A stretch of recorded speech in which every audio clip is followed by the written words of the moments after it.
Hello ನಮಸ್ಕಾರ friends. ಇವತ್ತೊಂದು ಒಳ್ಳೆ ವಾಣಿಗಳೊಂದಿಗೆ ಮಾತು ಸ್ಟಾರ್ಟ್ ಮಾಡೋಣ. ಬೆಟ್ಟದಷ್ಟು ಕಷ್ಟ ಜೊತೆಗಿರಲಿ, ನಾನಿದ್ದೀನಿ ಅನ್ನೋ ಒಂದು ಜೀವ ಆದರೂ ಜೊತೆಗಿರಬೇಕು.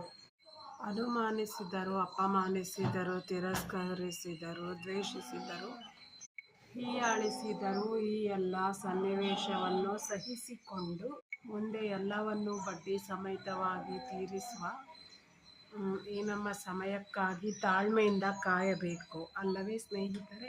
ನಿಯತ್ತಾಗಿರುವವರು ಯಾವತ್ತೂ ಗರ್ವದಿಂದಿರುತ್ತಾರೆ, ಏಕೆಂದರೆ ಅವರಿಗೆ ನಟಿಸಲು ಬರುವುದಿಲ್ಲ. ಅವರು ಯಾರ ಮುಂದೆಯೂ ತಲೆ ಬಗ್ಗಿಸಲು ಬರುವುದಿಲ್ಲ. ಸೊ ಅದಕ್ಕೆ ಅವರು ಯಾರಿಗೂ ಇಷ್ಟವಾಗುವುದಿಲ್ಲ. ಸ್ನೇಹವೆಂದರೆ ಕರ್ಣ, ಕೃಷ್ಣ, ಸುಧಾಮರಂತಿರಬೇಕು. ಏಕೆಂದರೆ ಸೋಲಲ್ಲೂ ಕೈ ಬಿಡದ ಕರ್ಣ, ಕಷ್ಟದಲ್ಲಿ ಸಹಾಯ ಏನನ್ನು ಕೇಳದ ಸುಧಾಮ, ಏನು ಸಹಾಯ ಬೇಡದಿದ್ದರೂ ಅರ್ಥ ಮಾಡಿಕೊಂಡು ಮಾಡುವ ಕೃಷ್ಣ.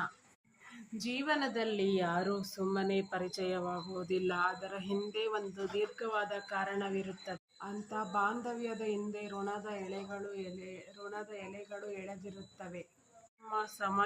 ನಿಮಗೆ ಸಮಯವನ್ನು ಕೊಡುವ ವ್ಯಕ್ತಿಯೊಂದಿಗೆ ಗೌರವದಿಂದಿರಿ, ಏಕೆಂದರೆ ಅವರು ನಿಮಗೆ ಕೊಡುವುದು ಸಮಯವಲ್ಲ, ಅವರ ಜೀವನದ ಒಂದು ಭಾಗವನ್ನೇ ನಿಮಗೆ ಮೀಸಲಿರಿಸುತ್ತಾರೆ, ಅಲ್ಲವೇ?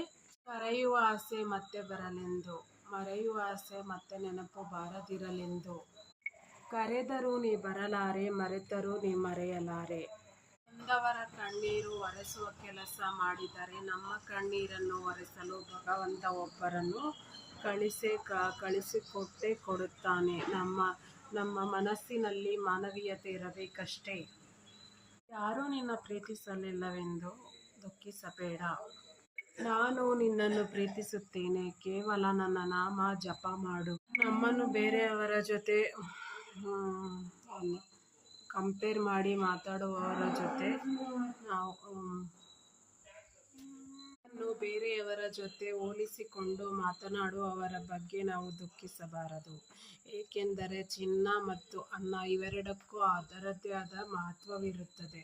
ಸಮಯ ಸಂದರ್ಭ ಬಂದಾಗ ಮಾತ್ರ ಅವುಗಳ ಮಹತ್ವ ತಿಳಿಯುತ್ತದೆ, ಅಲ್ಲವೇ?